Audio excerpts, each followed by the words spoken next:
Welcome dear rockers, कैसे हैं आप सभी। आज हम देखने वाले हैं गुरुवा युराम्बला नदाइल। दोस्तों ये एक बहुत ही बढ़िया कॉमेडी फैमिली मूवी है जो आपको अंत तक एंटरटेन करेगी, तो वीडियो को जरा भी स्किप मत कीजिएगा। तो मूवी की शुरुआत विनू नाम के आदमी से होती है। अब जरा मैं विनू के बारे में बात करूं तो बेचारे की जिंदगी काफी परेशानियों से गुजर रही है, क्योंकि पार्वती नाम की एक लड़की थी, उसने उसको धोखा दे दिया जिससे वो प्यार करता था। और 5 साल हो गए पता आपको, लेकिन ये मजनू विनू उसे भूल नहीं पाया। इसलिए नहीं कि वो उससे प्यार करता था, बल्कि इसके लिए कि उसने इसकी जिंदगी खराब कर दी है। इसीलिए अब उसको पार्वती नाम के शब्द से ही नफरत हो गई है, यहाँ तक कि उसका नाम तक वो सुनना नहीं चाहता। अगले सीन में दिखाते हैं तो विनू ऑफिस में होता है। उसके माता पिता उसको फोन करके कहते हैं कि देखो, हमने तुम्हारी शादी अंजलि नाम की एक लड़की से तय कर दी है बेटा। शादी अगले महीने होने वाली है और वो भी पार्वती हॉल में। इसलिए काम करो, तुरंत तैयारियां शुरू कर दो। लो दोस्तों, गई भैंस पानी में। बेचारा विनू जितना पार्वती नाम की मुसीबत से दूर जाना चाहता था, उसकी फूटी किस्मत, अब उसकी शादी भी पार्वती नाम के हॉल में होगी देखो। पर विनू उसके लिए राजी नहीं होता और कहता है उस हॉल में तो मैं शादी करूंगा नहीं। एंड उसके पिता ये कहते हुए फोन काट देते हैं कि बताओ अब कुछ नहीं हो सकता, कार्ड तो छप चुके हैं। तब अंजलि का बड़ा भाई आनंद विनू को फोन करके उसे समझाता है कि ये तुम्हारे लिए बहुत अच्छा मौका है। जिस लड़की ने तुम्हारी जिंदगी बर्बाद की, अब उसी के नाम के हॉल में तुम्हारी जिंदगी की नई शुरुआत होगी देखो। बताओ कब तक पार्वती को याद करके अपनी आने वाली जिंदगी को खराब करोगे। दोस्तों आपको बता दूं, विनू आनंद को ना अपना बड़ा भाई समझता है और उसकी हर बात मानता है। वैसे ही आनंद भी उसकी कोई बात नहीं टालता। इसीलिए आनंद के कहने पर विनू शादी के लिए मान जाता है। दूसरी ओर विनू के माता पिता एक पंडित के पास आते हैं ताकि शादी का शुभ मुहूर्त निकाल पाए। वो पंडित जी से ये भी पूछते हैं कि हमारे बेटी की शादी अच्छे से तो हो जाएगी ना, कोई रुकावट तो नहीं आएगी। पंडित जी कहते हैं आप सामने से जा रही बाइक देख पा रहे हैं, जिस रफ्तार से बाइक आगे बढ़ रही है उसी रफ्तार से आपके बेटे की शादी भी होगी। इसमें देखो कोई रुकावट नहीं आएगी। ये सुनकर विनू के माता पिता खुश हो जाते हैं कि चलो बहुत टाइम के बाद अब शादी होने जा रही है बच्चे की। पर दोस्तों हम देख पाते हैं कि उस बाइक का आगे जाकर बहुत ही बुरा वाला एक्सीडेंट हो जाता है। इसका मतलब साफ है दोस्तों, शादी में जरूर कुछ बखेड़ा तो खड़ा होने वाला है। तो अब रात की बात है, विनू और आनंद दोनों फोन पर एक दूसरे से बात कर रहे होते हैं, जहाँ अब भी विनू पार्वती को लेकर बहुत गुस्सा है। आनंद उसको कहता है कि देखो मेरे पास एक अच्छा आइडिया है, तुम पार्वती की फोटो लो, उसे काम करो अपने हाथों से जला दो, इससे तुम्हारा गुस्सा शांत हो जाएगा। एंड ये आइडिया विनू को भी अच्छा लगता है, लेकिन वो आनंद से ये भी कहता है कि देखिए आनंद भैया, मैं हमेशा आपको अपना बड़ा भाई मानता हूँ, इसलिए आपको भी मेरी एक बात माननी होगी। मैं चाहता हूँ कि आप मेरी शादी में ना अकेले नहीं बल्कि भाभी के साथ शामिल हो। ये सुनकर आनंद मना कर देता है कि नहीं नहीं नहीं, ये तो मैं नहीं कर सकता। दरअसल दोस्तों आनंद की जिस लड़की के साथ शादी हुई थी, शादी के कुछ दिनों के बाद ही आनंद को एक लेटर मिला जिसे आनंद की पत्नी के पुराने बॉयफ्रेंड ने भेजा था। एंड इस चीज को देखकर आनंद को गुस्सा आ गया। फिर क्या था, उसने गुस्से में अपनी पत्नी को घर से निकाल दिया, ये कहते हुए कि तुम्हारा अब भी अपने बॉयफ्रेंड के साथ चक्कर चल रहा है, इसीलिए मैं तुम्हें अपने साथ नहीं रख सकता। एंड तभी से दोस्तों ये दोनों अलग रह रहे हैं। विनू आनंद से कहता है देखिए भैया, जैसे आपने मुझे पार्वती की फोटो जलाकर उसे भुलाने के लिए कहा, वैसे आप भी भाभी की फोटो को दीवार पर लगा दो। डेली जब आप उस फोटो को देखेंगे तो आपका गुस्सा भी कम हो जाएगा। आनंद दोस्तों मान जाता है। अब विनू पार्वती की फोटो जलाने के लिए ढूंढ रहा होता है, तभी आनंद भी यहाँ अपनी पत्नी की फोटो दीवार पर लगाने के लिए उसे ढूंढ रहा होता है। और जब हमें दोनों लड़कियों की फोटो दिखाई जाती है तो वो दोनों कोई और नहीं बल्कि एक ही लड़की होती है दोस्तों, यानी कि विनू की पुरानी गर्लफ्रेंड पार्वती ही आनंद की पत्नी है, जिसके बारे में दोनों ही नहीं जानते। आनंद ने पार्वती को इसीलिए घर से निकाला क्योंकि उसका दूसरे आदमी के साथ चक्कर चल रहा था, और वो आशिक भी कोई और नहीं बल्कि विनू ही था दोस्तों। आप सोचिए जरा, जब इन दोनों को इसके बारे में पता चलेगा तो क्या तमाशा होगा, बड़ा मजा आएगा देखने में। तो अब आनंद डेली पार्वती को मैसेज करके उसे मनाने की कोशिश करता है ताकि वो दोबारा से घर आ जाए। और कई दिनों की मेहनत के बाद आखिरकार पार्वती मान जाती है। इसलिए आनंद अपने माता पिता के साथ पार्वती के घर आ जाता है। साथ ही एयरबड्स के जरिए विनू आनंद को गाइड कर रहा होता है कि क्या चीज कैसे करनी है, मतलब जब पार्वती उसके सामने आएगी तो उसे कैसे उसको मनाना है। विनू के कहने पर आनंद बड़े प्यार से पार्वती से बात करता है, उससे माफी भी मांग रहा होता है कि देखो पार्वती, जो बीत गया उसको भुला दो, मैं तुम्हारे बिना अपनी जिंदगी नहीं गुजार सकता। अब आनंद की ऐसी बात सुनकर पार्वती तो हैरान हो जाती है कि अचानक इस आनंद को क्या हो गया, ये बदली बदली बातें क्यों कर रहा है। लेकिन वो खुश भी होती है कि चलो सुधर गया, इसलिए वो आनंद के साथ उसके घर जाने के लिए मान जाती है। अब अगले सीन में देखिए क्या होता है। विनू आनंद के घर पर आता है और वो उसकी पत्नी के घर आने की खुशी में उसके लिए कुछ गिफ्ट्स लेकर आया होता है। आनंद भी जल्दी से विनू को अंदर ले लेता है और उससे कहता है बैठो बैठो, आराम से बैठो, तुम्हारी भाभी चाय बनाकर लाती होगी। बस दोस्तों वहाँ पर पार्वती आ जाती है और विनू और पार्वती जब एक दूसरे को देखते हैं, दोनों की आंखें फटी की फटी रह जाती हैं कि ये क्या हो गया। इस बात को विनू डाइजेस्ट नहीं कर पाता कि जिस लड़की से मैं दूर भाग रहा था वो आनंद की पत्नी निकली। अब वो सोचता है कि मैं आनंद को कैसे बताऊं कि तुम्हारी बेबी ही मेरी गर्लफ्रेंड थी। विनू की दोस्तों कुछ समझ में नहीं आ रहा होता है कि वो कहे क्या। वो आनंद से कहता है भैया मेरे को ना बहुत अर्जेंटली काम है, मैं घर जा रहा हूँ। एक्चुअली वो नल फट गया था घर में तो प्लम्बर का फोन आया हुआ है, मैं बाद में आता हूँ। इतना कहकर दोस्तों वो चला जाता है। विनू के जाने के बाद आनंद पार्वती से कहता है शायद तुम्हारा नाम सुनकर उसे वही लड़की याद आ गई होगी जिसने उस बेचारे की जिंदगी बर्बाद की है। अगर वो लड़की मुझे मिल जाए ना तो मैं तो उसका मुंह तोड़ दूंगा, उसका ऐसा हाल करूंगा कि कहीं भी मुंह दिखाने लायक नहीं रहेगी। ये सुनकर पार्वती घबरा जाती है कि ये तो मेरे बारे में ही बात कर रहा है, कहीं सच में जानने पर ये मेरा मुंह ना तोड़ दे। इधर विनू अपने दोस्तों के पास आकर उनकी खूब धुलाई करता है कि जब मैंने कहा था अच्छी तरह अंजलि और उसके परिवार की जानकारी निकाल लो, तो तब तुमने ये क्यों नहीं पता किया कि आनंद की पत्नी का नाम पार्वती है और वो पार्वती वही पार्वती है जो मुझसे पहले प्यार करती थी, जिसने मुझे धोखा दिया। किन गधों पर भरोसा करके मैंने अंजलि से शादी करने के लिए हाँ कर दी है। अब मैं दोबारा उस पार्वती को कैसे झेलूंगा, ऊपर से अब तो वो मेरी रिश्तेदार बनने वाली है। तब उसका दोस्त उससे कहता है तुझे ही उंगली थी ना आनंद भैया की जिंदगी संवारने की, तेरी वजह से पार्वती घर पर आई है, अब तू भुगत। लेकिन विनू कहता है नहीं, मैं ये शादी तो करूंगा नहीं। अगर आनंद भैया को पता चल गया तो उन्हें बहुत बुरा लगेगा, इसलिए बेहतर यही होगा कि मैं उनके परिवार से दूर चला जाऊं। विनू डरते डरते दोस्तों आनंद को फोन करता है और हिम्मत करके इस शादी से इनकार कर देता है। जिस पर आनंद कहता है देखो मुझे पता है पार्वती को लेकर तुम परेशान हो, एक बार जीवन में आगे बढ़ जाओ, उसे भूल जाओ। और हाँ वो तो तुम ना कर रहे हो शादी के लिए, वरना कोई दूसरा शादी तोड़ने की बात करता तो मैं उसका मुंह वहीं पर तोड़ देता। ये सुनकर विनू घबरा जाता है कि आनंद भैया को गुस्सा आ गया। यहाँ से बात न बनने पर विनू अंजलि के पास चला जाता है ताकि उसे वो शादी ना करने के लिए मना पाए। वो उससे कहते हैं देखो मैं ये शादी नहीं कर सकता। अंजलि कहती है मुझे पता है आप ऐसा क्यों कर रहे हैं, क्योंकि आपका किसी और लड़की के साथ अफेयर है ना। देखिए मुझे इससे कोई फर्क नहीं पड़ता, बीती बातों को भूल जाने में ही भलाई है, मैं ऐसे ही आपको एक्सेप्ट कर लूंगी, कोई दिक्कत नहीं है मुझे। ये सुनकर विनू तो परेशान हो जाता है कि बताओ यहाँ भी दाल नहीं गल रही, अब शादी कैसे तोड़ूं। वो दिन रात बस यही आइडिया लगाना शुरू कर देता है कि कैसे शादी से अपना पीछा छुड़ाऊं। तो अगले सीन में विनू को एक आइडिया आता है। वो अपने दोस्तों के साथ कुंज नाम के आदमी के पास जाता है जो कि अंजलि के पिता का बहुत बढ़िया दोस्त भी है और विनू के ऑफिस में उसके अंडर में काम करता है। विनू उससे कहता है देखो तुम्हें अंजलि के पिता के पास जाकर बस इतना कहना है कि मैं अच्छा लड़का नहीं हूँ और मेरा हाथ बहुत सारे इलीगल धंधों में है, तुम बस ये कह देना और ये भी कह देना कि वो 2-3 बार पुलिस में भी जा चुका है, मतलब जेल में। आप बस ये सारी बातें उसके पिता को बता देना। लेकिन कुंज कहता है नहीं नहीं मैं ये काम नहीं कर सकता, मुझे पाप लगेगा, तुम्हें पता ही है ना झूठ बोलना कितना बड़ा पाप है। ये सुनकर विनू को गुस्सा आ जाता है कि ये सच्चाई की मूर्ति मेरे किसी काम की नहीं आ रही। अगले सीन में विनू का दोस्त शमसू और विनू का छोटा भाई जॉर्ज नाम के डॉक्टर के पास आते हैं, क्योंकि जब अंजलि कॉलेज में पढ़ती थी तब जॉर्ज उसे पसंद करता था। वहां आने के बाद शमसू जॉर्ज से कह रहा होता है कि देखो तुम्हें पता है क्या अंजलि की शादी होने वाली है, हम जानते हैं कि तुम अंजलि को पसंद करते थे, इसलिए एक दोस्त की तरह हम तुम्हें एक एडवाइस देने के लिए आए हैं कि जाओ अंजलि से मिलो, उसे मनाने की कोशिश करो, हो सकता है कि वो मान जाए। जब सच्चा प्यार किसी से दूर होता है ना तो उसे कितनी तकलीफ होती है वो दर्द हम समझ सकते हैं। यही मौका है तुम्हारे पास अंजलि को वापस लाने का, एक बार उसकी शादी हो गई तो बस तुम्हारा पत्ता कट जाएगा। अब दोस्तों ये जॉर्ज को भड़का रहे होते हैं ताकि वो अंजलि की शादी में जाकर तमाशा करे, जिससे हो सकता है कि ये शादी टूट जाए। पर यहाँ भी उनकी उम्मीदों पर पानी फिर जाता है, क्योंकि जॉर्ज कह देता है कि जब अंजलि ने मुझे पहले पसंद नहीं किया तो अब क्या खाक करेगी, इसीलिए वो दोनों निराश होकर घर आ जाते हैं। अगले सीन में विनू और बाकी सभी दोबारा बात कर रहे होते हैं कि किस तरह से शादी को तोड़ा जाए। तब शमसू को याद आता है कि हमारे कॉलेज में एक मयंक नाम का टपोरी लड़का था जिसने कई कपल्स का ब्रेकअप करवाया और वो शायद हमारी मदद कर सकता है। इसलिए शमसू मयंक के पास जाकर उसको सारी बात बताता है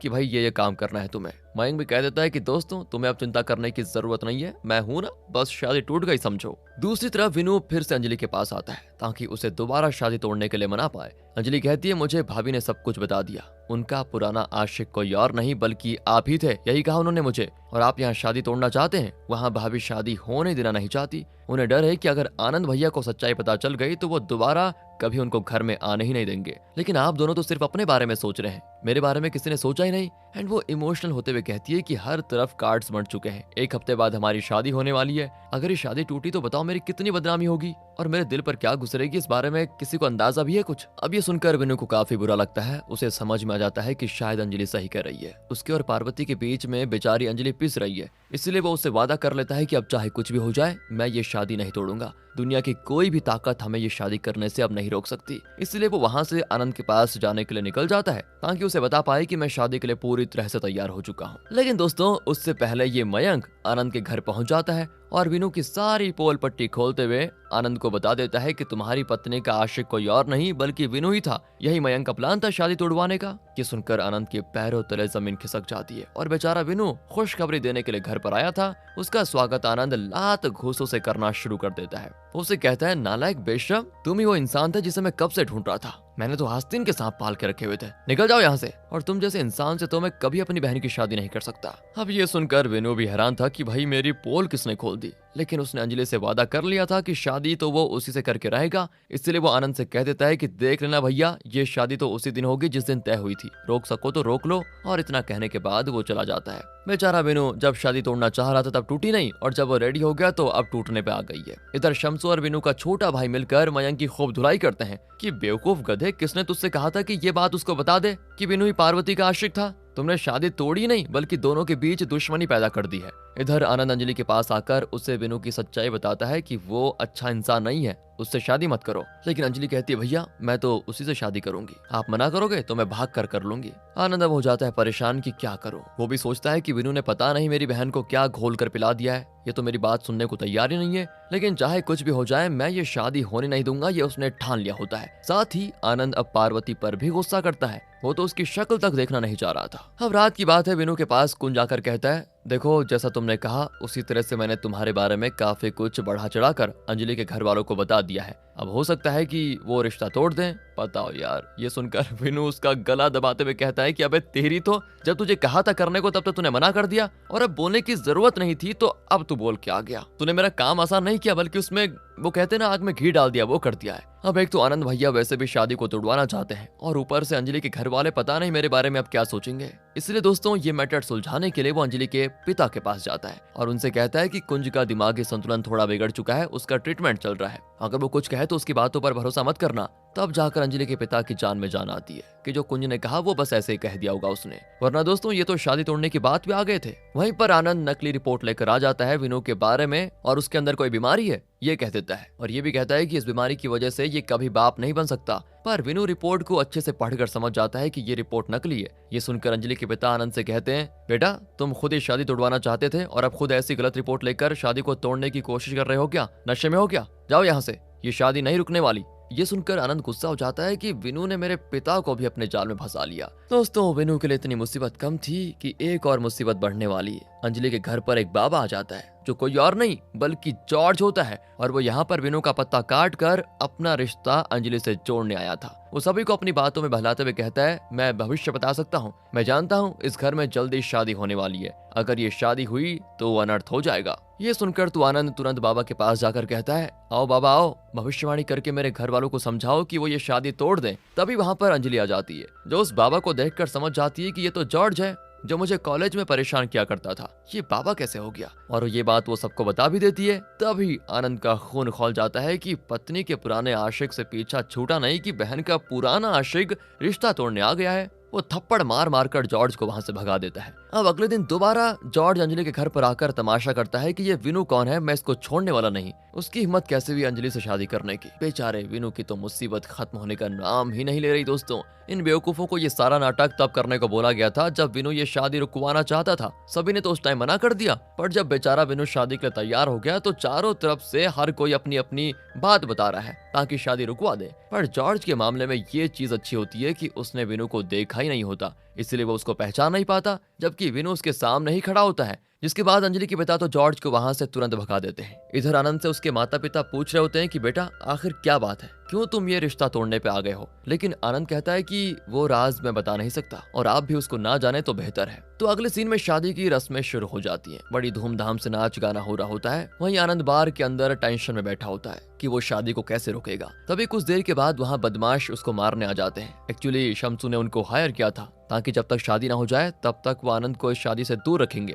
लेकिन आनंद बड़े गुस्से वाला आदमी था, वो उन सभी बदमाशों की बढ़िया तरीके से धुलाई कर देता है। इधर अपना विनु मस्त शादी में नाच रहा होता है, तभी वहाँ पर सर्वानंद नाम का एक छोटा डॉन आता है जिसको देखकर विनु की हवा टाइट हो जाती है, क्योंकि सर्वानंद उसके कॉलेज में पढ़ता था और जिस दिन सर्वानंद की शादी थी उसकी पहली रात वाले दिन ही विनु ने उसके दूध में ढेर सारी मिर्ची मिला दी, जिसको पीते सर्वानंद इतना चिल्लाया कि उसकी पत्नी उसे छोड़कर भाग गई और वो इस चीज का बदला लेने के लिए यहाँ पर आया है ताकि विनु की शादी रोककर अपना बदला पूरा कर पाए। दूसरी तरफ पार्वती आनंद को समझाने की कोशिश करती है कि जैसा तुम समझ रहे हो वैसा कुछ भी नहीं है। माना कि मैं और विनु रिलेशनशिप में थे, पर उसके पास कोई जॉब नहीं थी, वो एकदम नल्ला आदमी था, इसलिए मैंने उसको छोड़ दिया और तुमसे शादी कर ली। बाद में विनु को जॉब लगी, लेकिन जब उसके पास पैसे आए तब तक मैं उसे भुला चुकी थी। तुम्हारे साथ में बहुत खुश थी, लेकिन तुमने बिना वजह मुझ पर शक करके मुझे घर से निकाल दिया। मैं बीती बातों को भुला चुकी हूँ, तुम भी भुला दो। लेकिन दोस्तों, आनंद इतनी आसानी से सब कुछ भुलाने के लिए तैयार ही नहीं होता। अगले सीन में सारे बाराती पार्वती हॉल के लिए निकल जाते हैं,